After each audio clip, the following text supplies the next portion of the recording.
Plusieurs journalistes issus de divers médias ivoiriens et africains renforcent leur capacité dans le traitement des thématiques liées aux maladies tropicales négligées. Initié par le réseau des médias africains pour la promotion de la santé et de l'environnement et Speak Up Africa. Cette formation vise à instruire les professionnels sur les symptômes, causes et méthodes de prévention de ces maladies. Les maladies tropicales négligées, c'est un ensemble de maladies qui touchent les personnes les plus vulnérables en Afrique. Et ce sont des maladies qui sont traitables. Il est très important d'en parler parce que ce sont des maladies qui font beaucoup de dégâts au sein de nos communautés, mais qui malheureusement sont négligées ou qui ne sont pas du tout considérées. Si on peut citer une maladie comme l'éléphantiasis, vous voyez que c'est une maladie qui date, mais jusqu'à aujourd'hui, malheureusement, il y a des personnes qui en souffrent. Donc, au sortir de cette formation-là, il sera question pour nous de sortir un plan d'action et donc de pouvoir adresser la question dans nos médias respectifs. Les maladies tropicales négligées affectent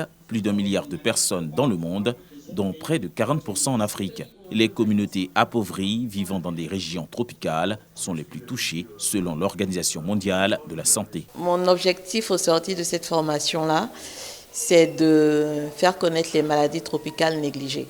Il faut que j'arrive à trouver un moyen d'y arriver, si c'est par des productions audiovisuelles. En renforçant les connaissances des journalistes, ces réflexions permettront aux médias d'être des alliés dans la lutte contre les maladies tropicales négligées, selon les experts en communication. L'enjeu, informer pour mieux prévenir et inciter à l'action contre ces pathologies.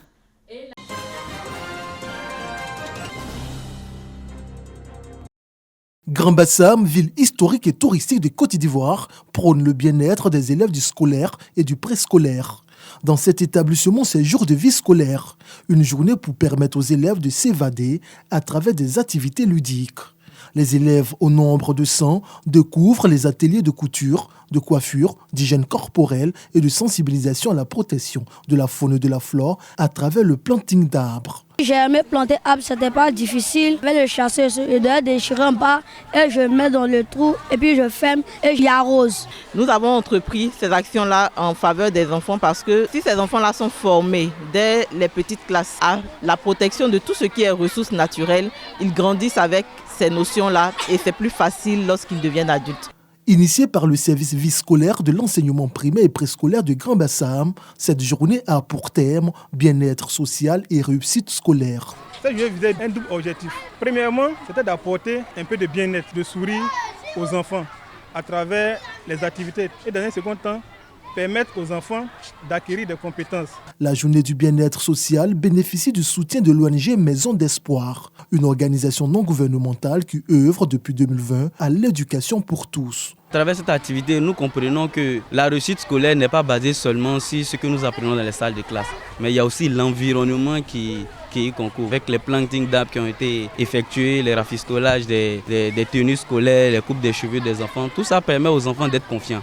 Et quand un enfant est confiant, forcément, cela a une répercussion, on va dire positive, sur le résultat scolaire. Le service vie scolaire de Grand-Bassam s'est fixé pour mission principale l'épanouissement et la réussite scolaire des élèves.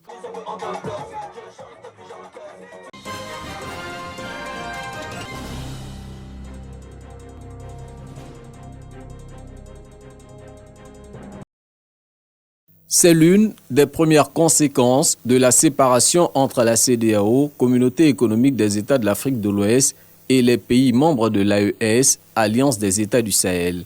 Jusqu'au 30 septembre prochain, l'effectif de la commission de la CEDEAO ne comptera plus de fonctionnaires maliens, nigériens et burkinabés.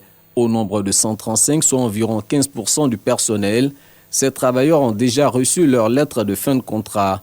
Tous bénéficieront de l'équivalent de 3 mois d'indemnité de salaire, auxquels s'ajouteront 1 mois par année d'ancienneté avec un plafond de 12 mois, des mesures prévues par les textes réglementaires de la CEDEAO. Une question toutefois, ces fonctionnaires issus du Mali, du Niger et du Burkina Faso peuvent-ils bénéficier du statut d'expatriés pour continuer à exercer à la commission de la CEDEAO? En réponse, une source proche de l'institution précise que cela ne sera possible que sur des projets financés par des partenaires extérieurs et non par l'organisation sous-régionale elle-même. Pour rappel, depuis le 29 janvier dernier, La CEDEAO a officiellement acté le retrait du Mali, du Niger et du Burkina Faso de l'institution qui célèbre cette année son cinquantenaire. Les deux parties sont désormais en négociation afin de définir les modalités de cette séparation.